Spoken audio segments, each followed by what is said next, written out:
Hey there! So, welcome to this week's podcast. I am doing something a little bit different today. I don't typically at my podcast station, but I decided since today is on the importance of physical activity for your older German Shepherd, I figured I'd take you along for a walk with us.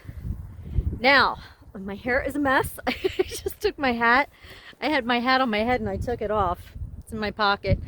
So yeah, there's that, and it's cold and windy. But anyway, aside from that, all right, I am out here with Miss Nona and Savvy and Mr. Atticus. Brutus was just out here. He decided to go inside. So right off the bat, let me just make one thing clear. I don't ever make any of the dogs come out for us when we go for a walk, which we do multiple times a day. Probably about 5 times a day, 20 minutes a pop. Sometimes it's 4 times a day, but basically I aim for about an hour of physical activity a day. During the nicer weather, it's more. Sometimes it's an hour and 40 minutes a day. We break it up into bits and pieces. So, like I said, I try to do 20 minutes at a time. And so if they want to come out, they can. If they don't want to come out, they don't have to. I just want to show you, just walked into Nona. I want to show you this real quick. All right, that's the back of my house right there. This is the sanctuary. I have rugs over the fence there that Miss Brandy had accidents on. But you can see in between the rugs, there's a gate that's open. This is the dog yard, right? I leave that gate open. We're fully fenced in. Even though we have acreage, we're fully fenced in. So that gate right there is left open. So any dog who decides, any resident who decides they want to join us on the walk, they can. Any resident who decides they want to go back sooner than the rest of the group, they can. So I leave it totally up to them. All right, I'm turning it around again. Okay, so I'm just pretty much going to focus on the dogs here, the residents. And again, these 3 are out here typically for every single walk. Atticus, Nona, and Savvy. Savvy never misses a walk. Occasionally, Nona will, but she's out about 98% of the time. And the same with Atticus. So, all right. Talking about the importance of physical exercise. Okay, physical health here, and why it's important for older German Shepherds.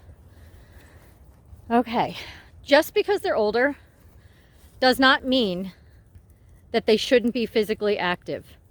Okay, they need it. It's really a requirement.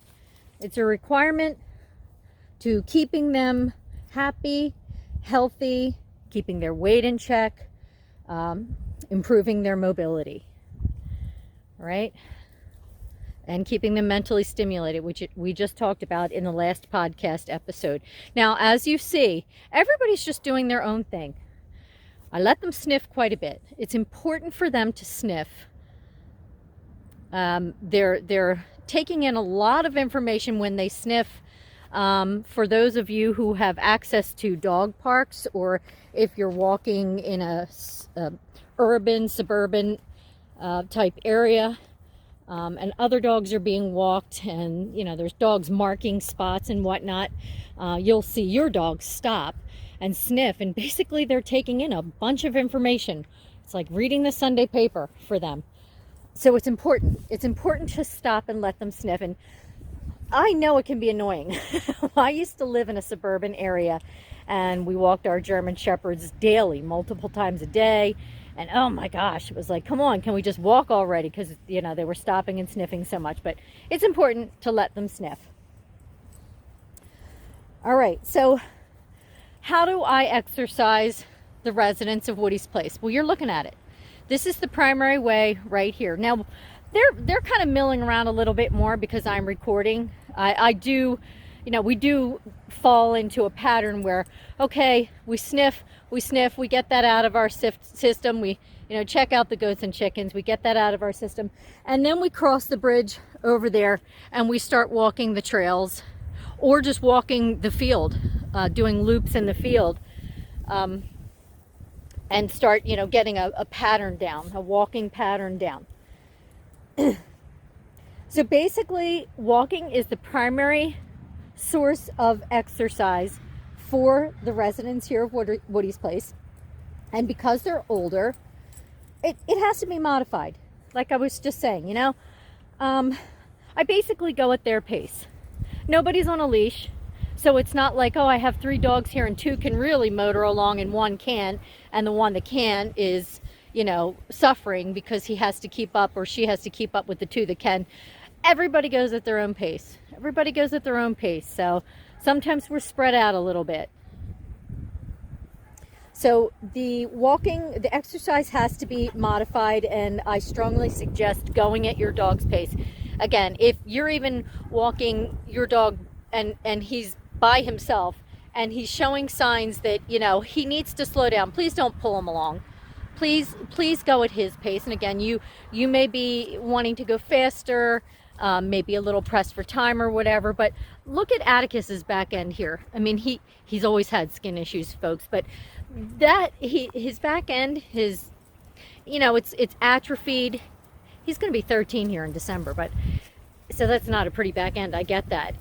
You know, you could see his legs trembling a little bit. You could tell his gait is tight. It's tense. It's not very loose. Look at it. See, it's short and choppy. Like that. He is a boy who, this dog is not running any marathons. And even when he does try to keep up with Miss Savvy there, who can run, he bunny hops. That means his back legs, instead of, you know, one being in front of the other, they're together. And like a bunny hopping. That's how his back legs go instead of like this. And that's because his joints are, you know, crap at this point and they hurt. So turn it around again so you can see the dogs, right? So go at their pace. Go at their pace. Don't make them do anything they can't do. And the flip side to that is you get some dogs who think they can do, you know, run a marathon, chase after something, and they can't, and they end up paying for it later because their joints are, you know, maybe they have bone on bone and their cartilage is really crunchy and not well lubricated, and that can cause a bunch of problems of its own. So sometimes instead of trying to make them hurry up to keep up with your pace, which isn't good, sometimes you have to make them slow down because they think they can do more than they actually can. Kind of like us, right? We perpetually think we're 25 in our minds, but we're not. Here, this is Coco. She just came over to make her little Woody's Place Life with Old Dogs debut. This is one of our pygmy goats, and she's about 3 years old now. So she's about the size of a German Shepherd, and she's a little chunky, right? We're a little off topic here. She's a little chunky monkey. All right, we'll see you later. There's another goat. I don't know if you could see her. That's Cora. They were like, "What are you doing?" She's right in there. She's a Nigerian dwarf, but yeah, definitely curious, aren't you, Coco? Yes, you are. She has no mobility issues, that's for sure. Okay, so anyway, yeah, see, now Sav, she can run. She has no problem. She does have knee issues. They're not bothering her right now. Come winter, they'll be bothering her a lot more, and her braces will go back on, so I give her some support. All right, enough. Come on, you're on video and everybody's seeing you be naughty. All right, let's go, girls. And as you can see, Nona herds. Nona likes to herd. All right, come on, girls. Come on, let's go. All All right, we've been out here for just about 10 minutes now. Are we getting exercise? We sure are. They are. They're getting exercise. Does it look like, you know, these agility dogs on YouTube and stuff like that? Absolutely not. Okay, these dogs are past their prime. And when you have an older dog, especially a large older dog, again, you don't want them doing stuff like running across the field to catch a frisbee, or, you know, jumping up to grab something out of a branch that you have tied up there for them to grab. Because the thing is, they're going to do it. They're going to do it, and they're going to end up paying for it. Okay, because their bodies they're basically deteriorating. And even though you look at Miss Savvy here, who's absolutely gorgeous. I mean, the quintessential German Shepherd. She's full coat, absolutely lovely, great weight, you know, shiny, bright eyes. I mean, she looks like she could take down a grown man. But the fact is, I mean, her knees, when it's too much, they're trembling. Her legs are trembling. She has trouble getting up off of her bed. You know, she's an old girl, so shouldn't be doing stuff like that. Okay. The other thing we do, as you can see, is we take frequent breaks. Now, they'll tell me when they're tired, especially Atticus, because Atticus will just lay down wherever he is. And to me, that signifies, hey, my body's hurting, it's too much, I need to take a break. So he can take a break whenever he wants. I'm very, very loose about the pace we're walking and how many treks we make around the field here. So that was my clipboard. So we go down there, we come up this side, and we make a loop up there, and then we do it again. And we'll do that if we're walking the field here. We'll do that probably. I can do about 3 times with these 3 right here, maybe 4. Savvy can do a lot more, but that's it. We'll lose Atticus. He'll just start to lay down. Even Miss Nona will start to lay down, and that's it. And they'll just lay in here, and whatever dogs are still with me and wanting to walk around will walk around with me. Now, when we go back in the woods, so we have trails here in the woods that were made a few years back, but here's one opening to a trail. Come on, guys, you want to walk on the trails? See if they want to come with me. So no, there's no running back here. Oh, that being said, here comes Savvy blowing by me. Now you can see there's roots, some big roots. Careful, guys, some big rocks, boulders, whatever you want to call it. So there you go. Physical activity, exercise right there. They're going up, they're going down, they're maneuvering. It's muddy too. To clean their paws when we go back inside. All right, so this is one of the trails here. Again, they could stop. I'm gonna walk past you though. They can, you know, go whatever pace they want to go. And again, this is not level, so we do not run through here. This is a straight up walk, and take your time, because I don't want anybody getting hurt. I don't want to get hurt. Again, see this rock right there? Like, I don't want anybody stumbling over that, because we want to prevent injuries. And the older they get, like us, the more likely something will happen. Again, you know, inflamed, sore, stiff joints, or a breakage, or something along those lines. We don't want that to happen, so we take our time.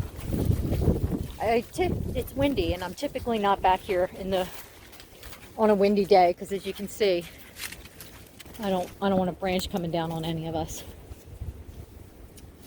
So we typically aim a good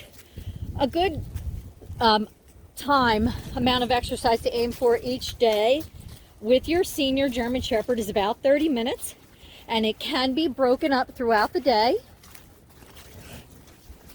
Where'd Atticus go? Where'd he go? Oh, I hear Brutus. Brutus is coming. Okay, Atticus is there. We're back here, Brutus. And then here comes Brutus. See?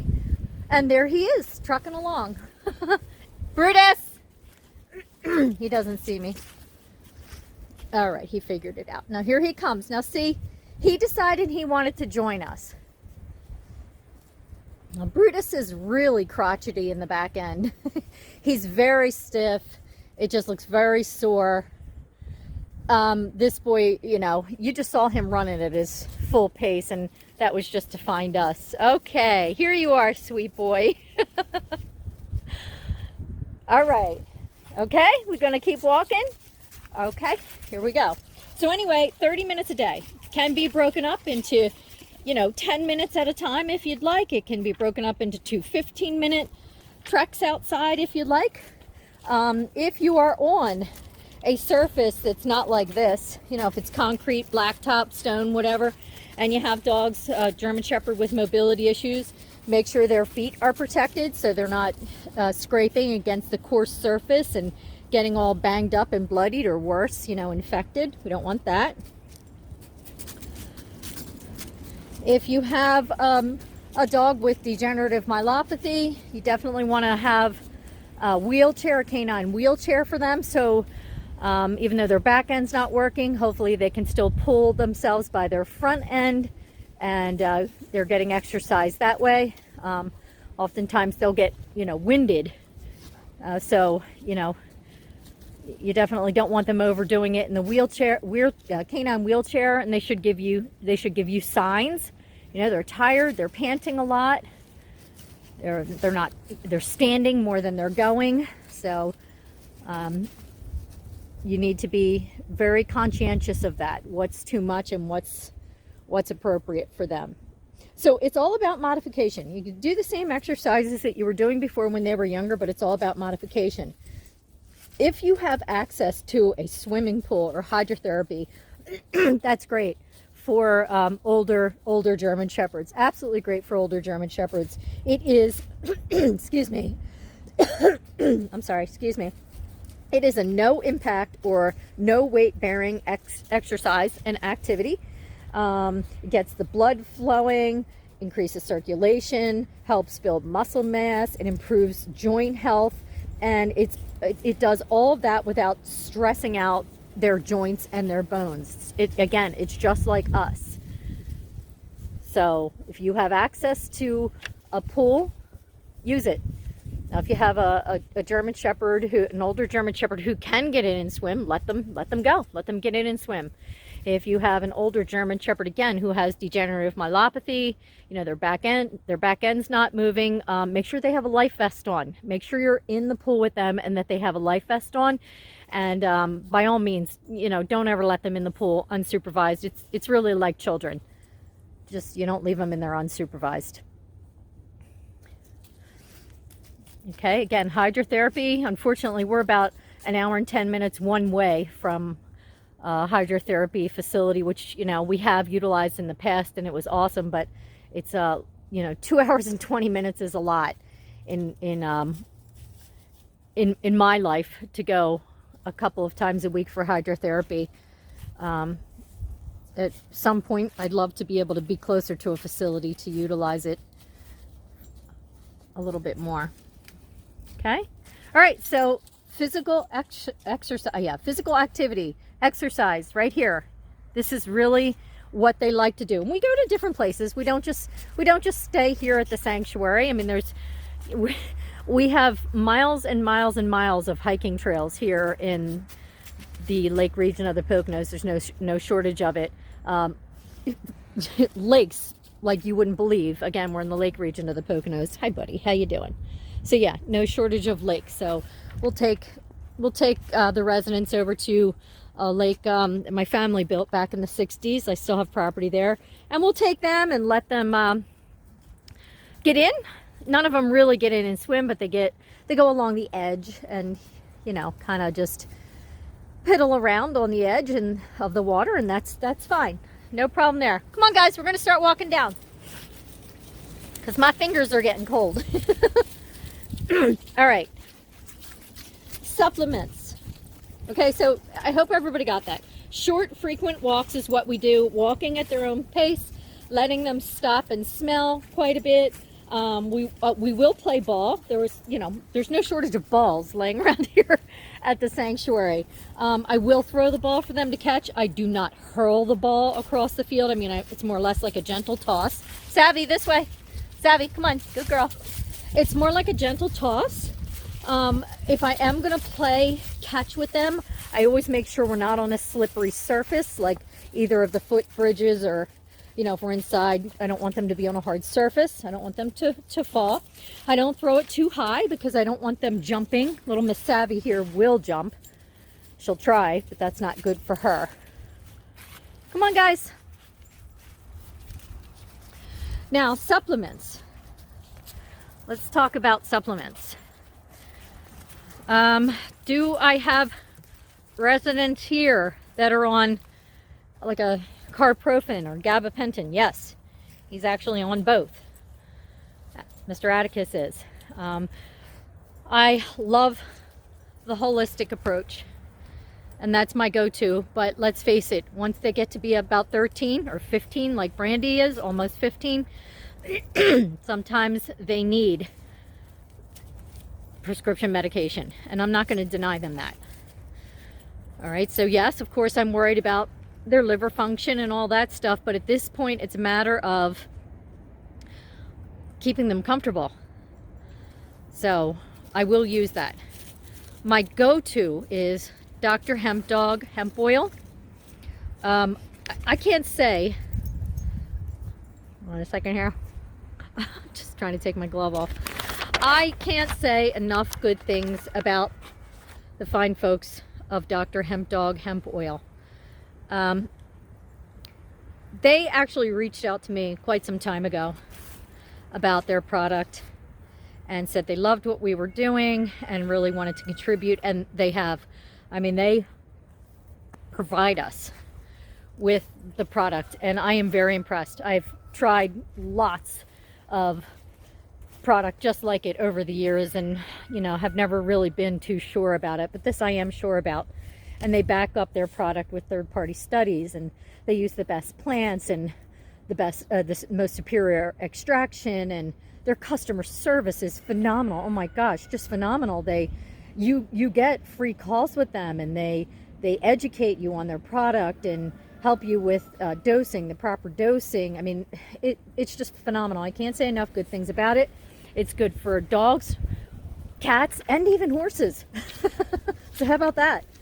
And they stand by their product. They stand by it. So what does this product do? Well, Miss Nona is on their ultra behavioral formula, because Nutty Nona can be a basket case and kind of make their lives miserable, because she's a very anxious girl, and that leads to behavioral problems. So the ultra behavioral formula has really squashed that negative behavior.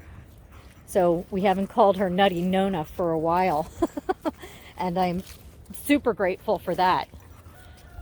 Because let's face it, there's lots of dogs with behavioral problems who end up being euthanized for their behavior, and this product definitely helps. Now, it's not a cure-all. I don't want anybody thinking that it's like a switch that gets flipped and all of a sudden the dog with behavioral problems is, like night and day. That's not the case at all. It helps. It's basically, it aids in helping the dog overcome the behavioral problem using other modalities as well. All right, so it's a tool. It's not a cure-all, it's a tool. So we use that for her.